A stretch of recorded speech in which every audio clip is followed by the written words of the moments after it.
Sanibonani molweni ndenamkela ku-TV ngesixhosa. Umabusi ke useqalile ke ukukhusela ikhaya lakhe elitsha kumamzobe ongumama wakhe. Umamzobe ke uke wafika ezokroba emva kokuba eve uDifa ongumyeni wakhe thetha efowunini uba kukhona into eyenzekayo kwaMthembu abayifihlelwayo nguzamcolo. Umabusi ke uzame ngandlela zonke ukungamfaki umamzobe endlini obebhizi ethi ufuna ukubona uManzimande. uManzimande lowo ke obelele ngenxa yento kakhulekani obedelela uSiphamandla nokudelela isithombe sikatata wakhe. Umabusi ke uze ne-idea yokwenza isenta yokunceda bonke abantu abangamabhinqa bomphakathi wabo.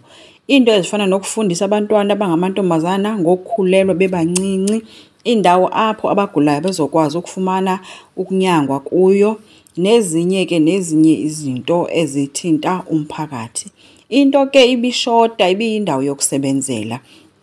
Isakhiwo ebesifumana sidala kodwa uthi singalungiseka kwaye ke xa sesirayithi noba sesiphi esingafumaneka uzosibhala ngabo bonke oomama asebenzisana nabo, ngeke i-title deed ibize yena yedwa. And ke wabathembisa noba bazoba nee-shares kule nto yale senta abamama bendawo. Umabusi ke usebenzisana nentombazana egama linguNompendulo. Nompendulo lowo ofuna indoda yakhe ngamandla, qha ke yena akazi uMabusi. uNompendulo ke wathi ke uzomncedisa ukufuna i-building. Kukhona i-conveyancer ayaziyo yena ezawukwazi ukumnceda. Nanko ke uNompendulo efowunela lo conveyancer ethetha nayo ngale nto yale ndlu. Kuye kwavela ke uSiphamandla ke apho esathethe efowunini. uNompendulo ke uye wenza ingathi akamboni kuqala ke uSiphamandla, kodwa ke ethubeni uthe xa sembona ephambi kwakhe wadropha ifowuni ke ngokuhlonipha ke. uSiphamandla ke umbuzile ke uba ingaba ikhona na ingxaki. Wabe echaza ke usisi uba uzama i-building thizeni for isenta kaMabusi, etsho ethi uyacinga ukuba angabanceda yena.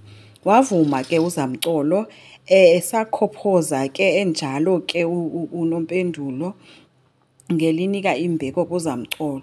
Uzamcolo lowo ke bengamhoyanga, emamele nje uba uzakwazi ukunceda lento yomkakhe qha.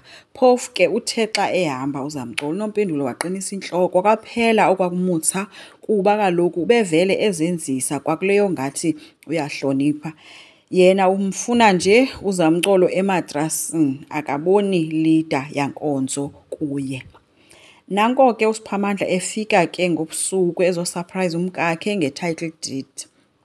Ngelishwa lakhe ke iye yamonyanyisa le nto uMabusi ethi yena khange amcele, and ngoku apha kwi-title deed ibiza igama lakhe yedwa, abamama kanti bebathembise into yoba bazovela nabo amagama wabo phaa. Uye wamshiya eme apho ke emjulula ngeloo envelope ebeyiphethe. Bephoxekile ke uzamcolo ngoba kaloku yena bethi unceda umkakhe ebengayazi uba kwenzeka ntoni.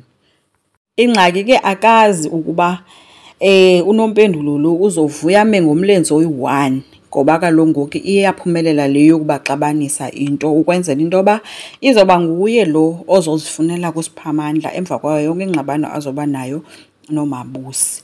Asazi ke ngoba yena kaloku uNompendulo lo wabelwa ibluma secingweni, kucingwa ukuba yekaMabusi nguGabisile eyisa kumamzobe bezoyoyithakatha.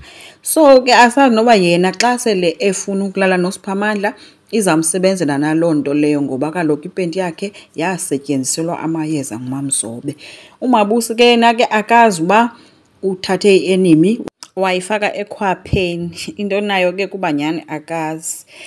Enkosi, ngicela siqhubeke, subscribe, silike, singakhomenta futhi. Bye.